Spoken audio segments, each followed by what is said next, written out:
Hello my dear students, welcome to my channel that is BioWin. I am your mentor, your guide Dr. Sunita Thakur. And dear students, today we are going to discuss about the predation. Okay, आज हम predation के बारे में बात करेंगे। देखिए predation में क्या होता है कि predator वर्ड हम यूज़ करेंगे यहाँ पे। हमारा फर्स्ट इम्पॉर्टेंट वर्ड आता है इसमें पहले प्रीडेटर। अगर हमने सुना हो तो देखिए शेर क्या करता है, शेर एनिमल का शिकार करता है। तो जो शिकारी होता है उसे हम बोलते हैं यहाँ पे प्रीडेटर, और जो शिकार होता है उसे हम बोलते हैं प्रे। तो प्रीडेटर हमारा एक ऑर्गेनिज्म है जो दूसरे ऑर्गेनिज्म को कैच करता है और उसको किल करता है अपने फूड के लिए। तो predator is an organism which catch other organism for food, तो हम जो ये बात कर रहे हैं, हम बात कर रहे हैं नेगेटिव इंटरेक्शन के बारे में। नेगेटिव इंटरेक्शन हम डिस्कस कर रहे हैं। चैप्टर नंबर 13 है हमारा पॉपुलेशन एंड ऑर्गेनिज्म में से, वहाँ से हम ये बात कर रहे हैं। तो इस केस में क्या होता है कि देखिए प्रीडेटर है तो प्रीडेटर को फ़ायदा होगा और दूसरे ऑर्गेनिज्म को नुकसान ही होगा। ओके, तो इस तरह की जो इंटरेक्शन होती है हम ये बोल सकते हैं कि it is a positive negative, यानी कि एक को फ़ायदा हो रहा है और एक को नुकसान हो रहा है, एक को बेनिफिट है और दूसरे को क्या हो रहा है, हार्म हो रहा है। तो this kind of interaction is called negative interaction and predation is the second example of that kind of interaction. तो प्रीडेटर में क्या, देखिए हम इसमें एग्जाम्पल लेके चलते हैं प्रीडेटर और प्रे का। टाइगर और डियर का एग्जांपल ले लेते हैं। तो टाइगर क्या करता है, टाइगर डियर को खा रहा है, ठीक है। स्पैरो सीड को खाती है।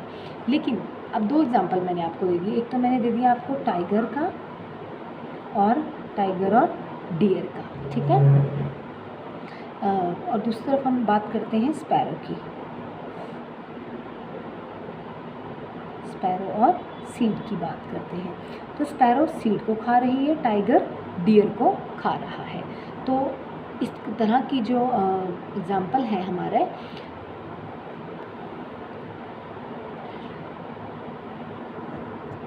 तो इसमें जब हम बात करें टाइगर डियर खा रहा, दोनों ही लिविंग ऑर्गेनिज्म है और ये इसको अपने फूड के लिए खा रहा है। So it is a predator and it is pray.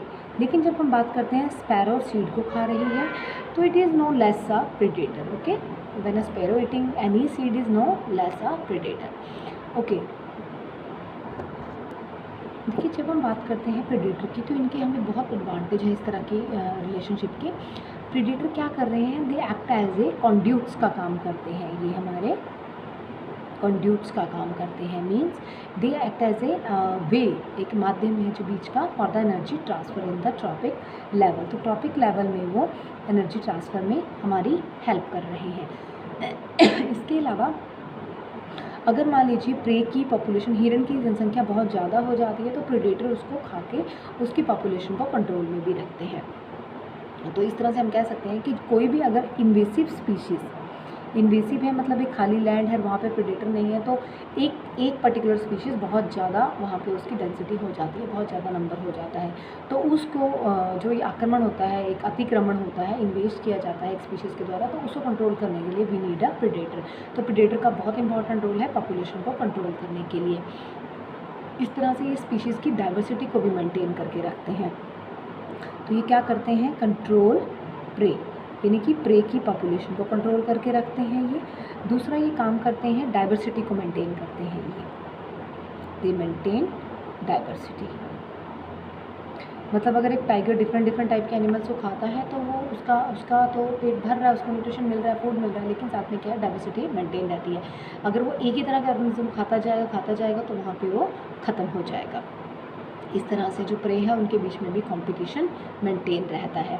देखिए प्रिकली पियर कैक्टस का एक एग्जांपल है हमारे पास, जो कि ऑस्ट्रेलिया में बहुत लंबे टाइम तक एक फैल गया था, काफ़ी फैला था ये कैक्टस, बेयर लैंड के ऊपर काफ़ी फैल गया था। ये 1920s की बात है, तो उस टाइम काफ़ी नुकसान हुआ था, काफ़ी हेक्टेयर ग्रास लैंड को उसने ख़राब कर दिया था, फैल गया था। और उसके बाद इसको धीरे धीरे क्या हुआ कि नेचर में ऑलरेडी एक मॉथ डेवलप होता है, एक इवॉल्व होता है, और उसकी वजह से इसका जो it act as its natural predator. Okay, तो उसके वो ख़त्म हुआ था। इसके अलावा अगर हम रॉकी इंटरटाइडल कम्युनिटीज़ की बात करते हैं अमेरिकन पैसिफिक कोस्ट में, तो वहाँ पे एक स्टारफिश मिलती है पिज़ास्टर, ठीक है। It is a important predator, okay. तो कैसा देखा गया है कि पिज़ास्टर क्या करता है, जब हमने देखा कि उसमें से स्टारफिश को साइंटिस्ट ने क्या देखा कि जब उसमें सारे स्टारफिश को रिमूव कर दिया गया एक पर्टिकुलर एरिया में से, उस एरिया के, तो more than 10 species of invertebrates became extinct, okay. तो वहाँ पे क्या था कि इंटर स्पेसिफिक इंटरेक्शन था कंपटीशन की वजह से, ओके। तो यहाँ क्या देखा गया कि जब मैंने क्या कहा कि एक पिज़ास्टर एग्जांपल आता है हमारा, स्टारफिश है ये। तो साइंटिस्ट ने क्या देखा कि जब उन्होंने अमेरिकन पैसिफिक कोस्ट में से इस स्टारफिश को रिमूव कर दिया, क्योंकि ये वहाँ का बहुत बड़ा प्रेडेटर था, तो जब पिज़ास्टर को रिमूव किया गया तो वहाँ से सारे ऑलमोस्ट 10 स्पीशीज़ ऑफ इनवर्टिब्रेट्स जो थे वो वहाँ से एक्सटिंक्ट हो गए। देखिए यहाँ पे समझने वाली बात क्या है कि अगर हम प्रेडेटर को हटा देते हैं, ठीक है, प्रेडेटर क्या कर रहा था, खा रहा था, तो उसको खाने वाला ही नहीं बच रहा है, तो उस तरह से उसका फूड भी धीरे धीरे ख़त्म हो जाता है। अगर प्रेडेटर एफिशिएंट है, ठीक है, अपने प्रे को एक्सप्लॉइट करता है, बहुत ज़्यादा ओवर एक्सप्लॉइट करता है, तो प्रे एक्सटिंक्ट हो जाता है, ओके। एंड और जब प्रेडेटर को फूड नहीं मिलेगा तो ऑटोमेटिकली जो प्रेडेटर है वो भी वहाँ से एक्सटिंक्ट हो जाएगा। तो इसलिए हम ये बोलते हैं कि जो प्रेडेटर ये जो रिलेशनशिप है हमारा प्रेडेटर का और प्रे का, ये जो रिलेशनशिप है वो प्रूडेंट होता है, क्लेवर रिलेशनशिप होता है। यानी कि अगर एक ख़त्म हो रहा है तो दूसरा ऑटोमेटिकली ख़त्म हो जाएगा। अगर डियर की पॉपुलेशन कम हो जाती है तो टाइगर की पॉपुलेशन ऑटोमेटिकली कम हो जाएगी। या मान लेते हैं टाइगर की पॉपुलेशन बहुत कम हो जाती है तो डियर की पॉपुलेशन बहुत बढ़ जाएगी। तो इस तरह से ये दोनों आपस में इंटरैक्ट करते हैं। इस तरह की इंटरैक्शन की होती है जो कि हमारे इकोसिस्टम के लिए बेनिफिशियल है। कई बार क्या होता है कि जो प्रे होते हैं वो बहुत ही चालाकी के साथ अपने अंदर एक डिफेंस सिस्टम डेवलप कर लेते हैं प्रेडेशन से बचने के लिए। तो जैसे कि कुछ कॉमीफ्लेज शो करते हैं, कुछ इंसेक्ट हैं या फ्रॉग हैं, वो अपना कलर चेंज कर लेते हैं, कॉमीफ्लेज शो करते हैं। तो इससे क्या है कि वो प्रेडेटर उनको डिटेक्ट नहीं कर पाता है और वो अपने आप को प्रेडेटर से बचा लेते हैं। कई बार जो प्रे होता है वो कुछ प्रे पॉइजनस होते हैं, तो इस तरह से जो प्रेडेटर है वो उन्हें खा नहीं सकता है। इसी में एक और एग्जांपल आता है हमारा मोनार्क बटरफ्लाई का एग्जांपल हम स्टडी करेंगे। ये क्या करती है, ये जो मोनार्क बटरफ्लाई है खाने में बहुत ही ज़्यादा गंदा टेस्ट होता है इसका। तो जैसे ही इसको प्रेडेटर खाएगा, खा के क्या देखता है कि वो बहुत ही कड़वा है तो उसको खाएगा ही नहीं, बर्ड उसको खाते ही नहीं है। क्यों नहीं खाते हैं? क्योंकि उसकी बॉडी में एक स्पेशल केमिकल है जो कि बहुत ही गंदे टेस्ट का है।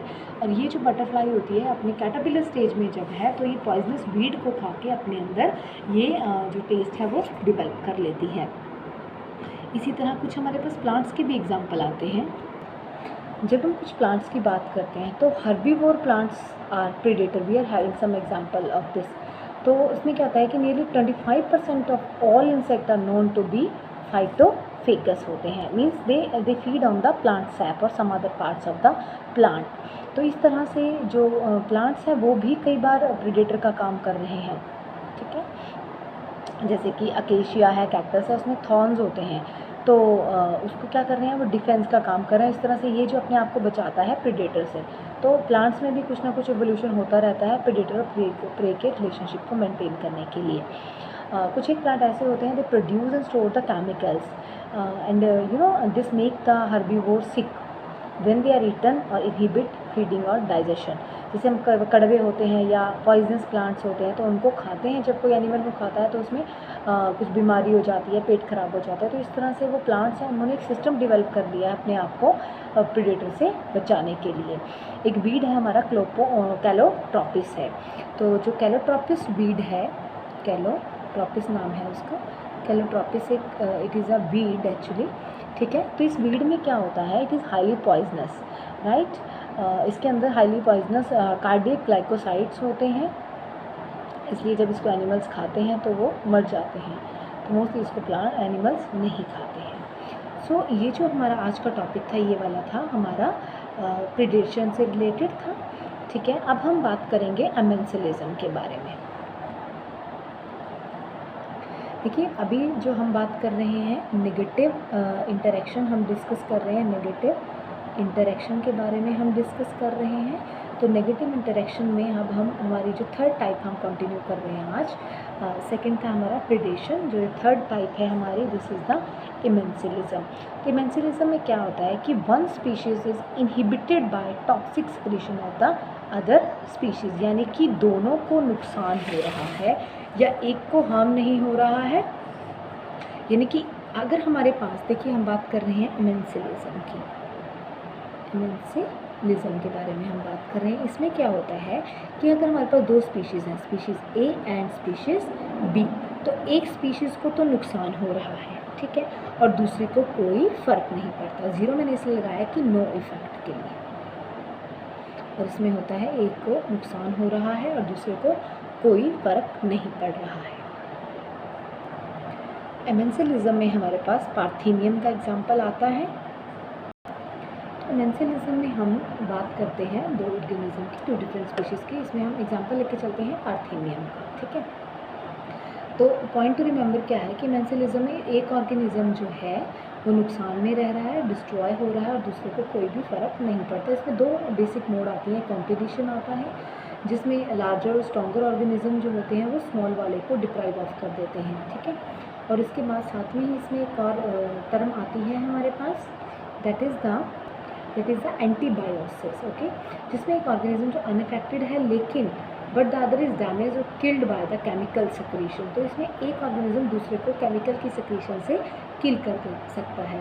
तो एंटीबायोसिस में हम पेनिसिलियम का एग्जांपल लेके चलते हैं।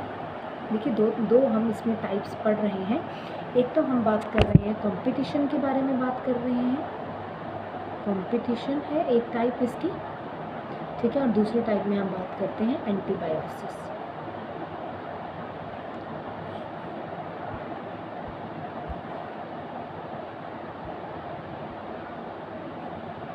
तो कंपटीशन में क्या होता है हमारा, कंपटीशन में जो एक ऑर्गेनिज्म है, दो ऑर्गेनिज्म है, दोनों के बीच में कंपटीशन है, और जो बड़ा वाला है वो छोटे वाले को किल कर देता है।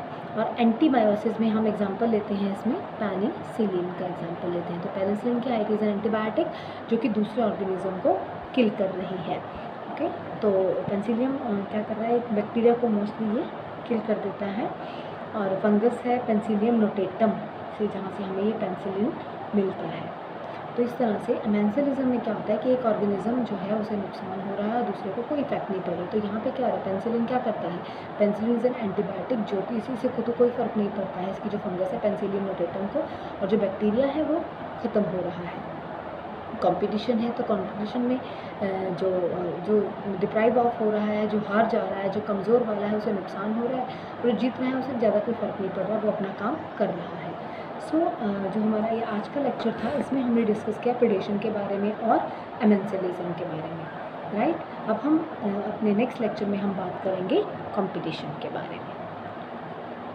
सो ये हमारा आज का टॉपिक था, यहाँ तक था। इसमें अगर आपको कोई भी डाउट होता है तो आप feel free to just discuss and subscribe the channel by doctor Sumita Thakur. Thank you so much and have a good day.